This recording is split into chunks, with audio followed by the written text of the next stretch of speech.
समुद्र की गहराइयों से उठी एक ऐसी हलचल जिसने पल भर में युद्ध की पूरी तस्वीर बदल दी। जिस रूसी नौसेना को अजय माना जाता था, उसी के सबसे सुरक्षित अड्डों पर अचानक ऐसा हमला हुआ जिसने किसी की कल्पना भी नहीं की थी कि ऐसा कुछ हो भी सकता है।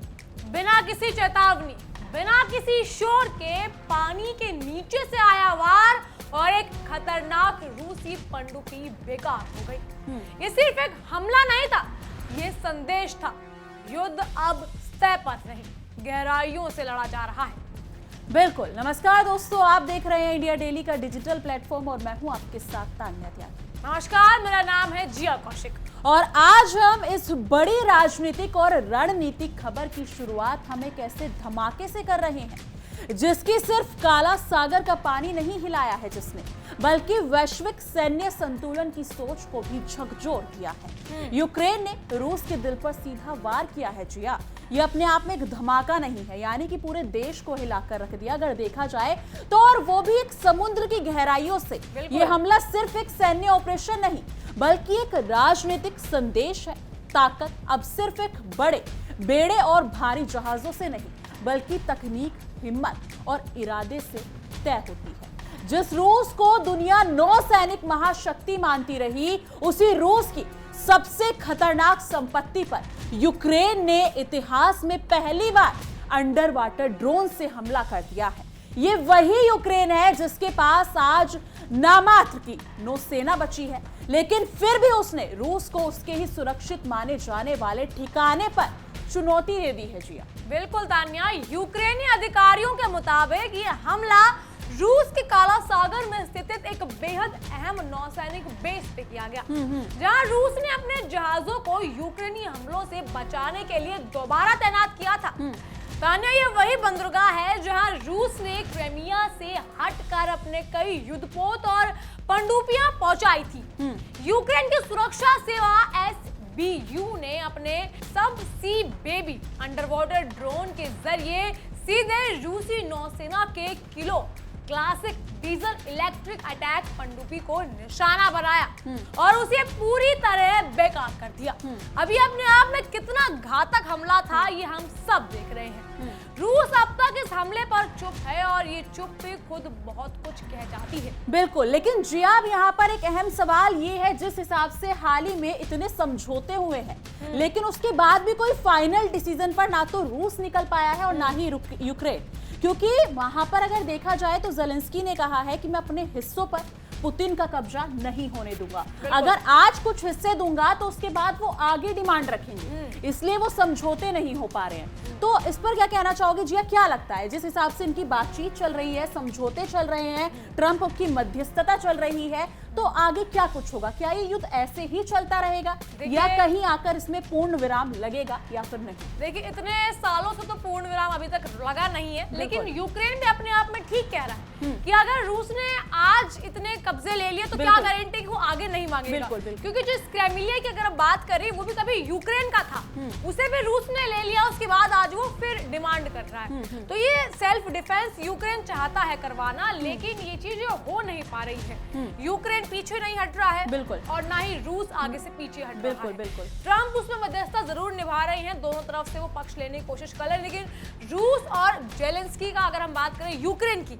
तो दोनों में से कोई भी पीछे हटने को तैयार नहीं है। लेकिन जिया, यहाँ कहीं ना कहीं ये भी नजर आ रहा है कि अब कहीं ना कहीं ट्रंप भी बच रहे हैं इनका समझौता करवाने में, क्योंकि जिस हिसाब से अभी 2-3 मीटिंग हो चुकी हैं और उसके बाद में भी ये फैसला किसी निर्णय पर नहीं पहुंच पा रहा है, तो ट्रंप की बौखलाहट भी अलग नजर आ रही है। वो आएगी ना, क्योंकि वो सब पूरे अंतर्राष्ट्रीय मंच पर दिख रहा है कि ट्रंप अब नहीं करवा पाएगा, क्योंकि ट्रंप बहुत सीना ठोक के दावा करते हैं कि हमने ये युद्ध रुकवा दिया, हमने वो युद्ध रुकवा दिया। हर युद्ध में ट्रंप का नाम तो हर जगह, हर चैप्टर में ट्रंप का जिक्र तो है ही।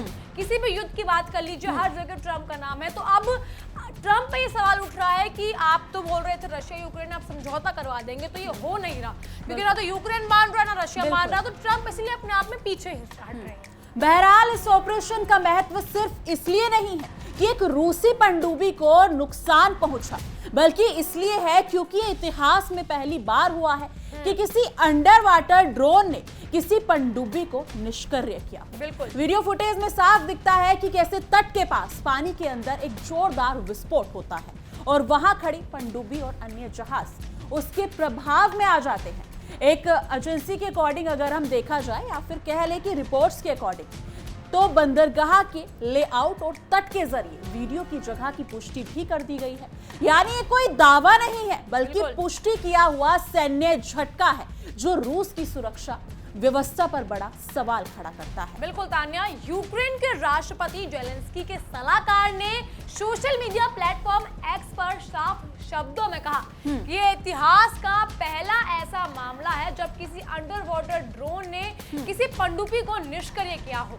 अब देखिए तान्या, यहाँ देखने वाली बात ये है कि यूक्रेन और रूस दोनों आपस में लड़ रहे हैं और फिर सीना ठोक के ये बोला जाता है कि हमने ये चीज तबाह कर दी है।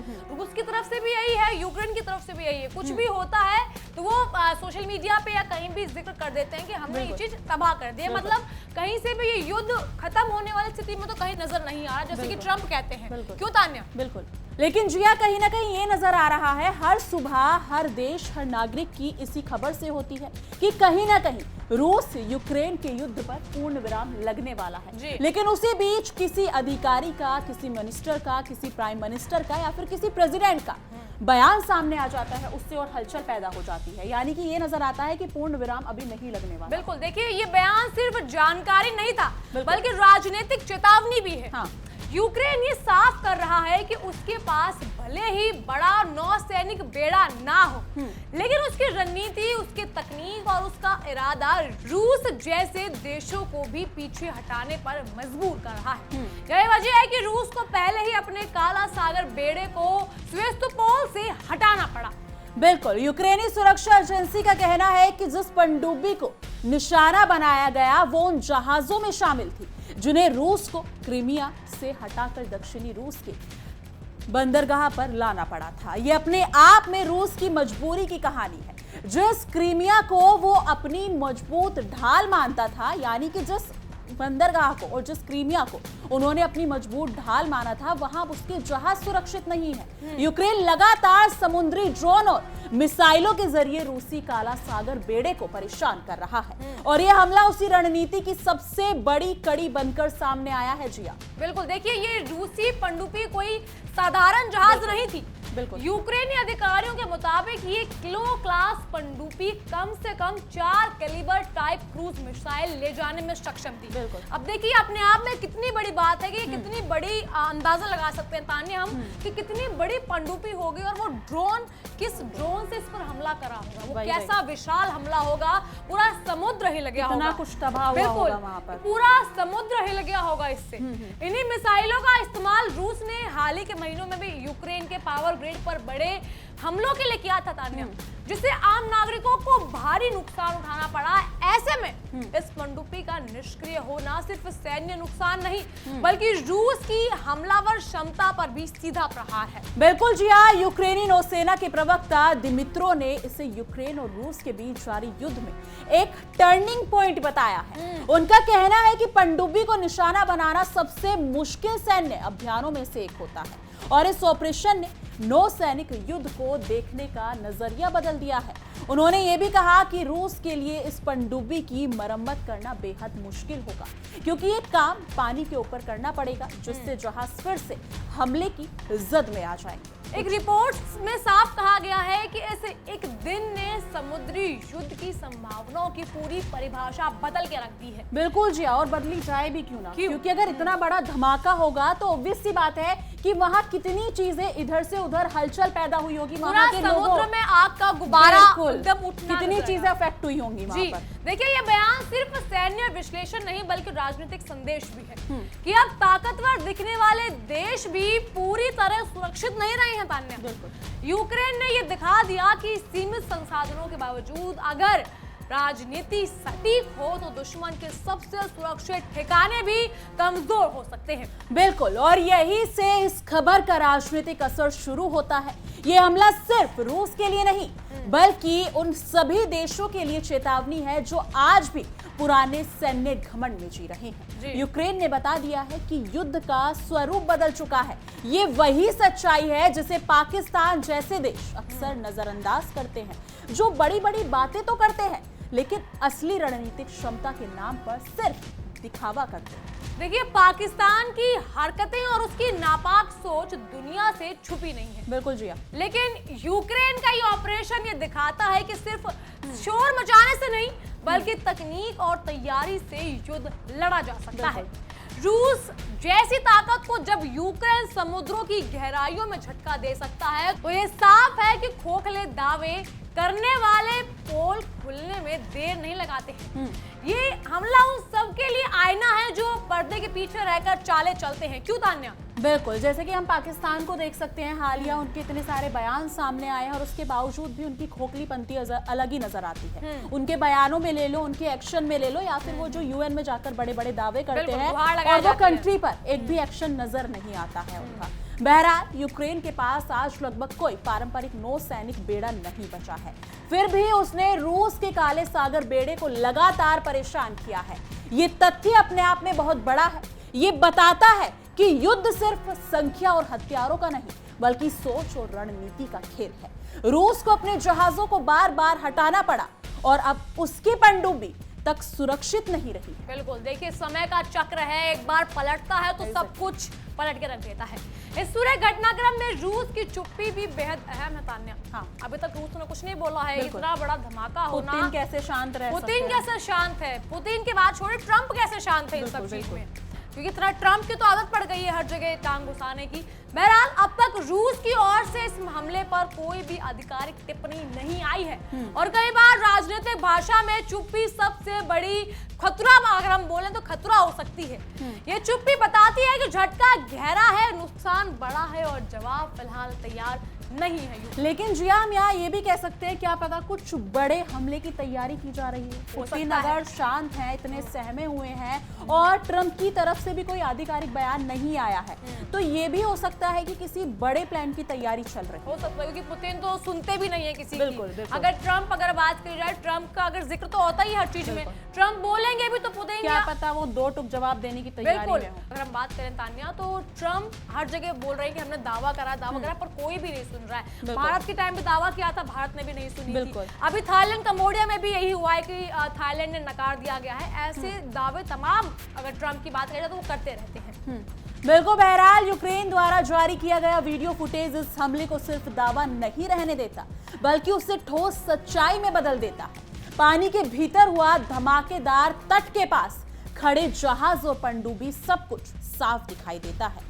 अगर आप इसकी पुष्टि करें या इस पर बात करें या फिर कोई शक है, आपको गुंजाइश भी लगती है इसमें, तो वो नहीं बचती हुई नजर ही नहीं आ रही है कि उस धमाके के बाद वहां कुछ बचा है या फिर नहीं। ये रूस की सैन्य प्रतिष्ठा पर सीधा प्रहार है, लेकिन ये देखना काफी दिलचस्प होने वाला है कि आने वाले दिनों में पुतिन इस पर क्या कुछ एक्शन लेते हैं। बिल्कुल, देखिए, ये हमला ये भी साबित करता है कि यूक्रेन ने समुद्री ड्रोन तकनीकी में कितनी तेजी से खुद को मजबूत किया है। सब कुछ तबाह होने के बाद, पूरा इंफ्रास्ट्रक्चर तबाह होने के बाद रशिया यूक्रेन वॉर में इतना मजबूत हमला करना अपने आप में बहुत बड़ी चीज है। जहां रूस अपने भारी भरकम बेड़े पर निर्भर था, वहीं यूक्रेन ने छोटे, सटीक और घातक हथियारों से खेल पलट दिया।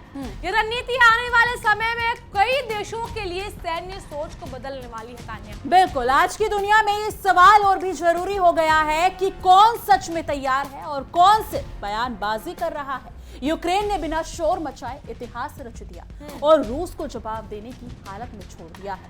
ये उन देशों के लिए सबक है जो खुद को क्षेत्रीय ताकत समझते हैं लेकिन हकीकत में खोखली रणनीति पर टिके रहते हैं। अंत में इतना ही कहेंगे कि यह हमला सिर्फ एक पनडुब्बी का नुकसान नहीं, ये शक्ति संतुलन पर सीधा वार है। यूक्रेन ने दिखा दिया कि युद्ध अब पुराने नियमों से नहीं लड़ा जाएगा। और लेकिन अगर जिया यहाँ पर अगर नजर डाली जाए तो हम ये भी कह सकते हैं कि सीधा पुतिन पर प्रहार है। हो सकता है, क्योंकि पुतिन भी अब शांत नहीं है। लेकिन तान्या, पुतिन भी उनमें से नहीं है कि जो अब शांत बैठ जाएंगे। पुतिन भी पलटवार जरूर देंगे और ऐसा देंगे कि शायद यूक्रेन अब नक्शे में ना दिखे। बहरहाल, और जो देश ये नहीं समझेंगे कि उनकी हालात वही होगी जो आज रूस की दिखाई दे रही, चुप, असहज और दबाव में, लेकिन रूस भी अपनी ताकत जानता है तान्या। बिल्कुल। रूस को पता है किस समय कहां पर क्या वार करना है, और ये चुप्पी अपने आप में बहुत बड़ी है। कहीं ये तूफान से पहले की शांति तो नहीं है। वही नजर आ रहा है जिया यहाँ पर कि ये एक कहते हैं ना कि सुनामी आने से पहले का जो सन्नाटा पसरा होता है, तो वो नजर आ रहा है। अब तो हुआ भी समुद्र में ही है। बिल्कुल। तो ये क्या सुनामी और समुद्र में अब मिलकर पुतिन करने वाले हैं, ये अब देखने वाली बात होगी। काफी दिलचस्प होने वाला है जिया, ये देखना काफी दिलचस्प होगा कि पुतिन क्या कुछ करते हैं और ट्रंप का क्या कुछ बयान इसमें सामने आता है, और इस समझौते को लेकर आगे इसमें क्या कुछ होता है। लेकिन इस मुद्दे पर और इस वार को लेकर आपकी क्या राय है, कमेंट सेक्शन में अपनी राय जरूर साझा कीजिएगा। बाकी देश और दुनिया की तमाम बड़ी खबरों के लिए देखते रहिए इंडिया डेली और हमारा खास शो तहकीकात, हर खबर की तह तक।